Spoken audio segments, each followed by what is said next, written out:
to get an invoice from Temu. Hello everyone, welcome back to our channel, and in this video I'm going to show you how you will be able to get an invoice from your Temu account. So first of all, just simply open your Temu application in your mobile device, and after that just simply log into your account using your credentials. And once you are logged into your account, in order to get the invoice, you need to click on the U section from the bottom of the menu screen. And over here you will be able to see bunch of different options, but you won't see any option to get your invoice for the orders that you have made in the past from your Temu account.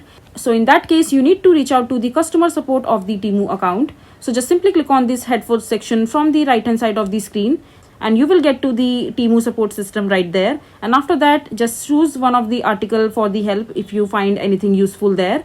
And if you don't find anything useful there, just simply click on contact us from the bottom of the screen, and over here just simply explain the Temu that you want your invoice for the order that you have made in the past, and the Temu support team will definitely reach out to you and help you regarding getting your invoice for the order that you have placed in the past. And it will also ask you to confirm for the order that you have made. Just simply provide all the details like the product ID or the order ID that you have purchased from the Temu account, and this way you will be able to get your invoice quite soon. So this is basically how you will be able to get an invoice from Temu. I hope you find this video to be helpful. So that is it for this video. If you find this video to be helpful, make sure to hit that like button and don't forget to subscribe to our channel for more such informative videos, and I'll see you the next time.